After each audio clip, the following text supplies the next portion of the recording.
Graham, your turn. It's okay, Graham. Great. Your turn. Good job, buddy. Okay, Colin's turn. Graham's turn. Here.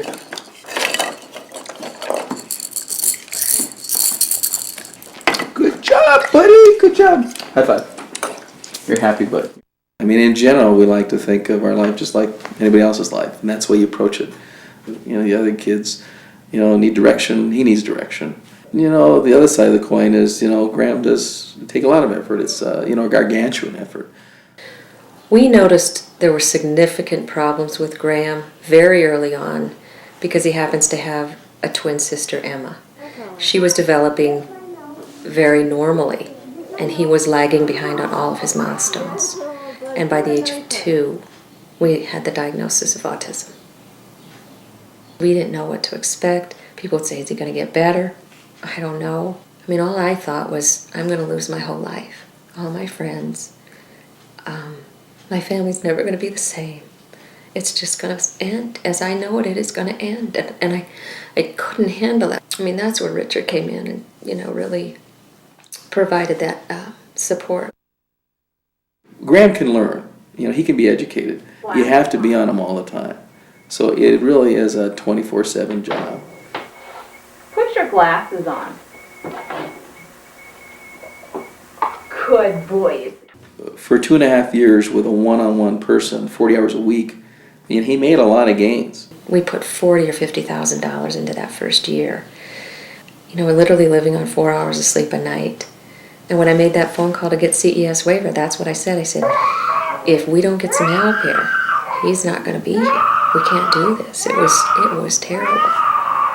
We've worked unbelievably hard, and Graham's better. I mean, I'm not saying he isn't, but I think that's the thing people need to hear is some people get lots better, and some people get a little better, and both are okay.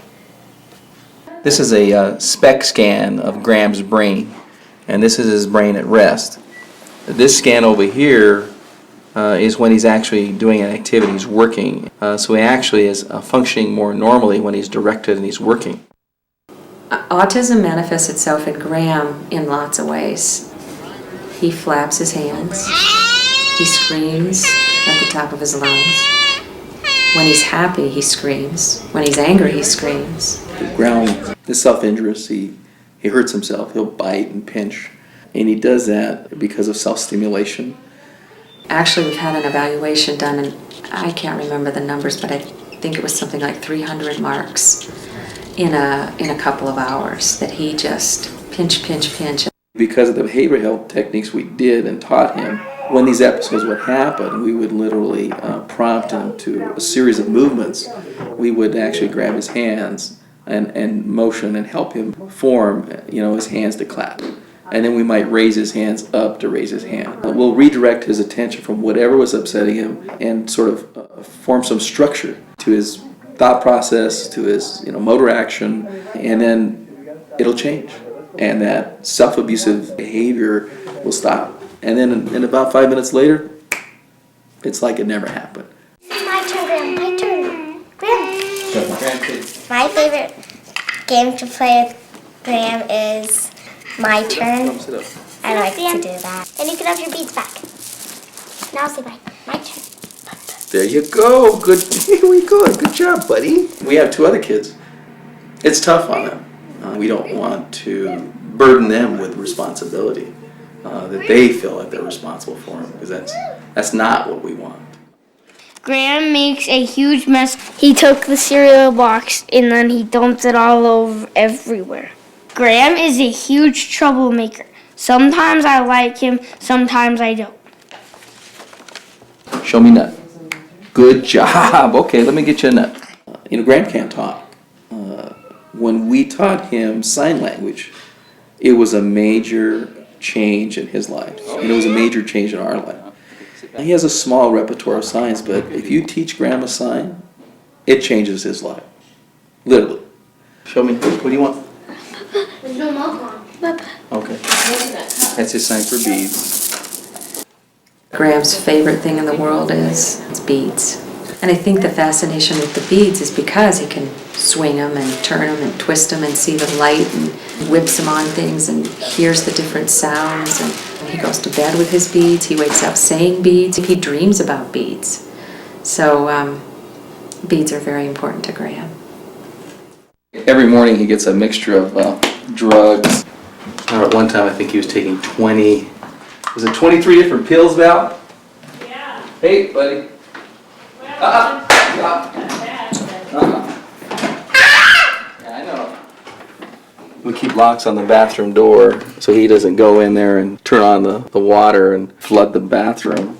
We put locks on the refrigerators, locks on our doors so he can't get into it.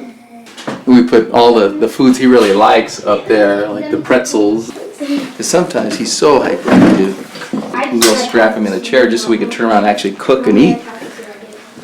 The kids' room, we put locks on him so he doesn't destroy their rooms. We had to figure out another lock so nobody can get out of here without us actually unlocking him, or else we'll lose him. This is a playpen we made for Graham. We put 3 tons of sand in there. And one thing Graham likes to do is shake and pour sand, so he's taken about 2.5 tons out of that. Our backyard is going to become a beach. I'm an emergency room physician, and so my hours vary. If something happens at home, I'm not there.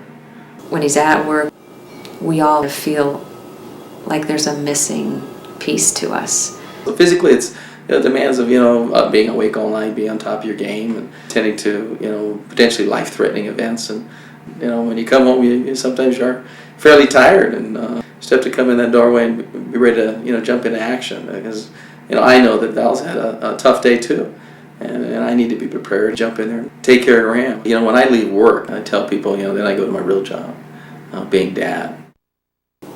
Graham loves his daddy, and it is so apparent. Graham's eating and Richard's next to him. He kind of hangs on to him, makes sure he's there. He likes to kind of put his head on Richard's shoulder. Their interaction is invaluable to watch. It's really beautiful. Being a parent or parents or family is synonymous with teamwork.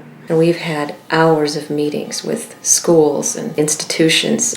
Most recently, the Autism Society of Colorado has helped us advocate for changes within the Denver public school system, which is huge.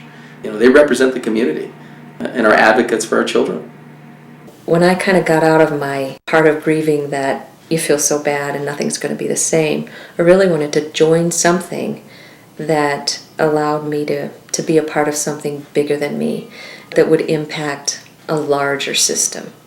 And the Autism Society does that. It helps people in all walks of life. It tackles the politics of autism, tackles the financial burden of autism, tackles the emotional struggles of autism. It is an organization that allows autism to have a voice, and that's why I like being part of it. I think the toughest thing for Richard is he misses that son he could have had. What would Graham be like if he was not autistic? What would he be like if he could talk and tell us stories and let us in on his life? And how would that be to get to know him? And I think that's the thing that makes us cry the most is when we think of what could have been. Graham's a great kid. He could laugh, he could make you laugh. He could be very funny in his own way, and it's very entertaining. I never thought I'd be able to tell people that Graham was a gift, because I really thought people just said that. That was just a cliche. But it's very easy for me now to say Graham is a gift to us and to many people who brush with his life, because he is a kid who, you meet him and you can't help but look at him and almost stare at him because he's unusual in his behaviors. But to know Graham is to see that gift, is to see his original spirit, his love of life. I think what I want to leave with my children is the ability to take responsibility for their own lives successfully. I would like to build in them a sense of caring and love for each other, and the ability to have a social consciousness. And that includes Graham. In fact, I would say that we have the same expectations for him as the other kids. the end result just looks a little different. But we still expect Graham to learn. We expect him to grow up, and we hope for him to be a self-sufficient individual. I think a father is someone that, and say it's okay.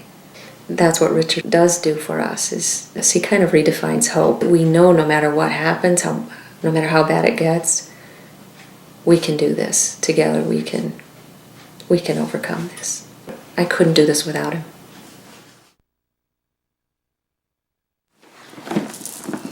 John might be right, 'cause it says, Emma Collins, year 2 or 3, Graham therapy.